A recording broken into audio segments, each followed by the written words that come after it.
All right, so YouTube, look, what's up, YouTube? My name is Larry, and I'm coming back at y'all with another video. And in this video, we're gonna be discussing my 300 Blackout build. Just because realistically, I ain't been showing this gun no love in a while, but at the same time, it's the gun that I built myself. I do love it, but it's some things that I do hate about it. So first, we about to explain the layout of it, what's done to it, and the future plans for it in the future. Obviously, future plans for it. But yeah, this right here is my 300. Let me go grab a mag because it look way better with the mag.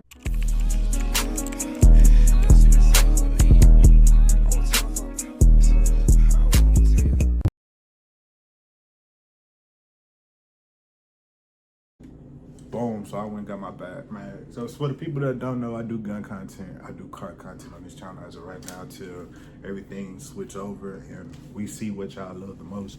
But this right here, my 300 Blackout AR pistol that I built myself. So with the Lord, we ran the Anderson Lord, of course, the cheapest of the cheapest, because this build kind of made me want to do a high-low build. I went with a Temu flashlight, I ain't gonna lie to y'all, 40 round mag with a 30 round mag and a coupler. So it's kind of my mag setup.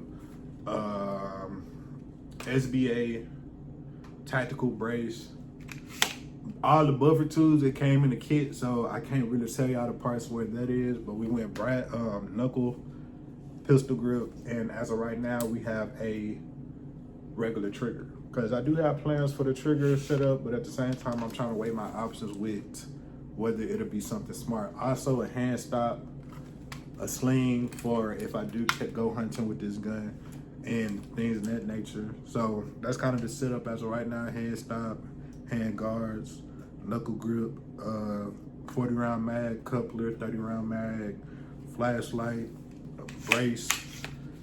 I want to change the brace out. Shout out to the dog that bit my presser pad. I finally figured out how I wanted to mount it, so I'm comfortable with it right there. Binary sticker, but it ain't binary because we might go super safety. And also flip up sights, just because it could be beneficial sometimes. I do have to give me a little, some type of, I don't want to put a red dot on this gun at all, but yeah, that's kind of the whole setup. So I built this gun probably about a year and a half ago, and I did experience some problems with it, but at the same time, it was based off of me. It was a learning era. And when I say that, I didn't know that with shorter barrel 300 Blackouts, you can't run 200 grain, you can't run 220 grain, you can't run certain ammo with the 300 Blackout caliber. Some people may be like, oh, you're a gun person and you don't know what you're talking about. Sometimes that is the case. This is a 7.5-inch barrel, and at this 7.5-inch barrel, I can only run supersonics, 120, 110. Anything under 125 runs flawlessly. Anything above 125, which is weird, don't run at all. It literally called a failure to feed, failure to eject, all of the normal AR problems that don't supposed to happen with ARs. But yeah, so that's kind of the issues that I face with this gun. Far as shooting it at the range, I love it. My dad love it. 300 Blackout is not an easy round to find for a great price, because I think the last time I bought 300 Blackout, I paid $50 for 50 rounds, but that was at Academy. Shout out to Academy. I wish y'all could do an ammo deal with me. That way I could sponsor y'all, but we know it don't work like that, but you never know. But yeah, that's kind of the only issue that I really face, the ammo issue. Like I said, anything that's 220 grain, Winchester, that's the brand of the ammo, ink ammo.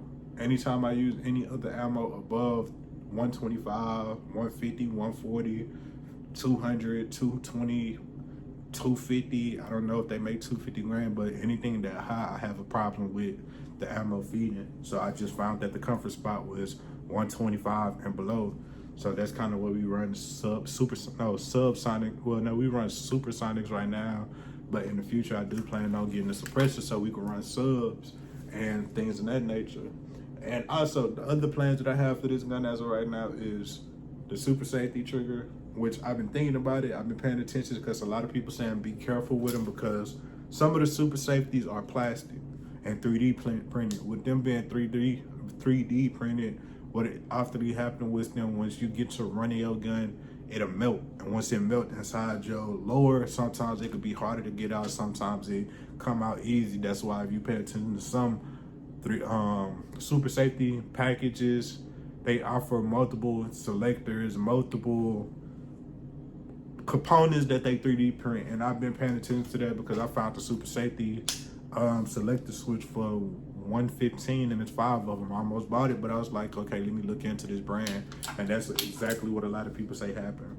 So that's kind of it. The suppressor, I have no idea if I want to get it tacked and welded yet, because if I get it tacked and welded, with this being a 7.5-inch barrel, I can get an 8-inch. Is that 8 inches or 8.5 inches? I can get basically, let me do my little math. So we got 16 minus, yeah, that's 8.5 inches. So if I get an 8.5-inch suppressor and get it tacked and welded to this barrel, that'll change the classification from a pistol to a rifle, but it'll always be a suppressed.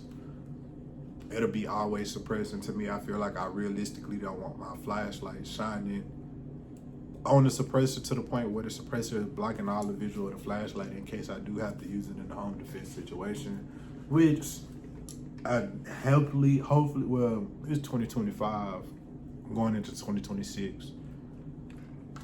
These young niggas different these days. But yeah, so that's kind of my setup. Do I love it? Yes. Would I trade it? Yes.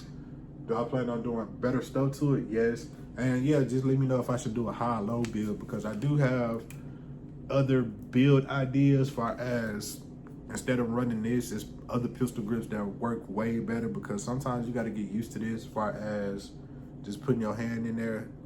A lot of people don't understand it, but it takes time to get used to. But yeah, the hand stop, I recommend anybody put a hand stop on it, but it also depends on the length of the barrel. And plus, it's like if you put a light, I should have put my pressure pad right there. I ain't gonna lie to y'all. If you put a light right there, it kind of do make it a little difficult, just because you gotta wrap your hand under it and your pressure pad is right here.